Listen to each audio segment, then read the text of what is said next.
रहते हैं, उसके बाद फिर वही कंडीशन आ जाती है। तो उस 2-3 मंथ्स की कंडीशन को स्वेयर ना हो तो हमें चाहिए कि हम जो है उसमें डाइटरी मॉडिफिकेशन रखें, वो करते रहा करें, साथ साथ सप्लीमेंट्स भी खाएं, लेकिन साथ साथ अपनी डाइट को भी मैनेज करें। अच्छा, दूसरा डॉक्टर असद, ये मुझे बताइए कि अगर ये बहुत ज्यादा स्वेरिटी हो गई है, अब खासतौर पर जब बुढ़ापे में 40 अबव होते हैं, तो खवातीन में भी घुटनों में दर्द, कमर में दर्द, पैरों में दर्द, ये बोन हेल्थ जो है वो इफेक्ट कर रहा होता है। तो इसका इलाज क्या है? फिर इलाज, चले डाइट तो हम बेहतर कर ही रहे हैं, लेकिन उसके साथ इलाज भी करवाना जरूरी है। किस तरह का इलाज होगा और ये क्या लॉन्ग लास्टिंग रहेगा? अच्छा, इसमें जब हम लोग ओल्ड एज में पेशेंट हमारे पास आता है तो सबसे पहले उसको हमने उसकी कंप्लेंट को देखना है कि उसकी प्रॉब्लम क्या है। अब फॉर एग्जांपल अगर उसको जॉइंट्स का प्रॉब्लम है तो जॉइंट्स, ये मिसकंसेप्शन है कि ऑस्टियोपोरोसिस हो गया। हाँ। ऑस्टियोपोरोसिस हड्डियों का होता है। अच्छा, जॉइंट्स का नहीं होगा जी। ओके। जॉइंट्स में आर्थराइटिस का प्रॉब्लम आएगा। हाँ। आर्थराइटिस में भी ओल्ड एज का आर्थराइटिस और है, जिसको हम लोग आम ज़बान में ऑस्टियो आर्थराइटिस कहते हैं। रूमेटॉइड होता है, इन्फ्लेमेटरी आर्थराइटिस होता है, इन्फ्लेमेशन किसी भी एज में हो सकता है। तो ऑस्टियो आर्थराइटिस एंड ऑस्टियोपोरोसिस, ये दो डिफरेंट टर्मिनोलॉजीज हैं। Okay. Osteoporosis is typical bone pen, हड्डियों में दर्द होगी, हड्डी कमजोर होगी और इतनी कमजोर हो जाएगी कि जिसमें उसके टूटने के चांसेस एक आम नॉर्मल हड्डी की निस्बत बहुत ज्यादा बढ़ जाते हैं। ओके। यस, इसकी मिसाल एग्जांपल मैं हमेशा अपने स्टूडेंट्स को भी देता हूँ, दोस्तों में, जब भी हमने भी पढ़ा ये कि एक दीवार में से अगर हम लोग एक एक ईंट निकाल दें तो दीवार अपनी जगह पे खड़ी रहेगी लेकिन कमजोर हो जाएगी। प्रॉपर दीवार बगैर ईंट निकाले देखें, उसको दिखा दे, नहीं गिर सकती। लेकिन अगर उसमें से एक एक ईंट निकाल दें तो स्ट्रक्चर उधर ही रहेगा, लेकिन वो स्ट्रक्चर वीक हो जाएगा और वो हल्का सा 2 या 3 धक्के लगाने से उसको गिर सकता है। तो same is the example with our bone, कि बोन इतनी को कमजोर हो जाएगी कि टूटने के चांसेस बढ़ जाते हैं, फिर उसमें पेन्स और वीकनेस आ जाती है। ठीक है। जबकि जोड़ों के अंदर आपको जो 2 हड्डियां, जैसा ये नी जॉइंट है तो फीमर और टिबिया जब आपस में जुड़ती हैं, रगड़ खाने से उसके अंदर कमजोरी और उसका इन्फ्लेमेशन आ जाती है और आर्थराइटिस डेवलप होता है। उसके आपने इलाज के बारे में जैसा पूछ रहे हैं, तो इसमें सप्लीमेंटेशन बहुत इंपॉर्टेंट है। ओके। सबसे पहले तो अर्ली डिटेक्शन है। फॉर एग्जाम्पल किसी पेशेंट को, फीमेल को 45-50 साल की उम्र में अगर आर्थराइटिस का मर्ज लग जाता है तो उसमें हम लोग उसको सबसे पहले डायग्नोज करें।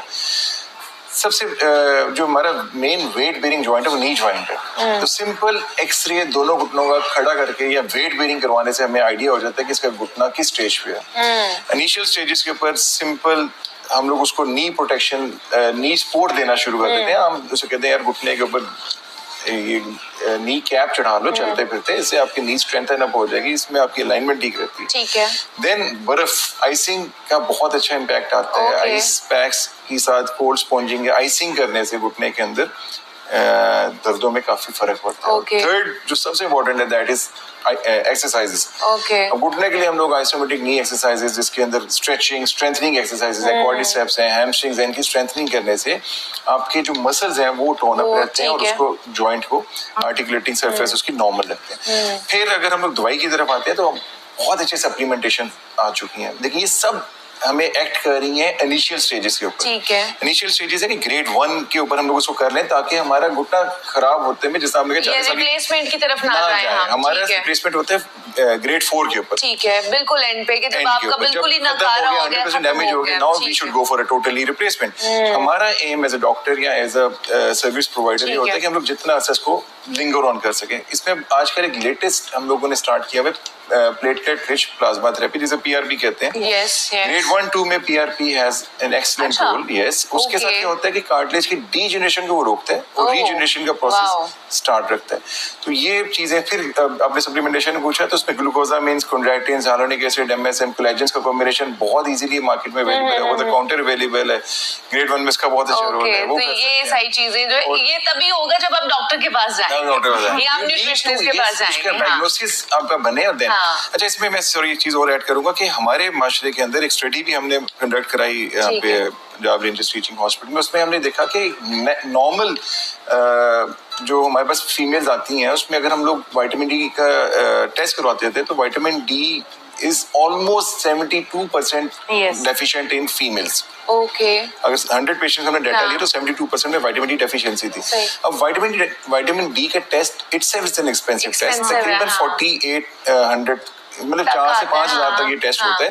तो इसमें मैं ये रिक्वेस्ट करूंगा, अगर ये सिम्टम्स हैं तो simple cholecalciferol 2 lakh international unit available है मार्केट में। अगर आपको लगता है कि यार मुझे दर्दें हैं और मैं ये टेस्ट नहीं करा सकती हाँ, या करा तो आप सकता, ये खा लें। एक capsule cholecalciferol over the counter available होता और है। इसका कोई कॉम्प्लिकेशन इसका यूजुअली अगर आप एक कैप्सूल या जिस तरह अगर आपको बगैर और ये टेस्ट के daily खा रहे खाना हैं, है? नहीं, ये वंस इन अ मंथ लेना है। Once in a month. Once in a month Okay. लेना है। अगर आप टेस्ट नहीं करवा रहे, अच्छा। आइडियली वी शुड और अगर आपको इस तरह के साइंस एंड सिम्टम्स आ रहे हैं तो yes, you can take आप एक क्वेश्चन हाँ, सर से जरूर। पूछना था कि सर ये बहुत से जैसे आर्थराइटिस और ऑस्टियोपोरोसिस में आपने बताया, तो वॉक वाला सिम्टम कहाँ पे बैन करते हैं? जब हम लोग ऑस्टियोपोरोसिस के लिए वॉक इज गुड इसमें, लेकिन जब हम लोग ने वॉक करनी है, आप अगर बाहर के माशरे में देखें मगरबी ममालिक जी, जी। They used to hold a stick. हाँ। Sticks. हमारे मुल्क में इसका स्टिक ये समझा नहीं जाता है, है। हम हाँ। लोग ये स्टिक्स का कंसेप्ट ही नहीं है। अगर मार्केट में चले आपको कहीं से स्टिक मिलना नामुमकिन हो जाती है।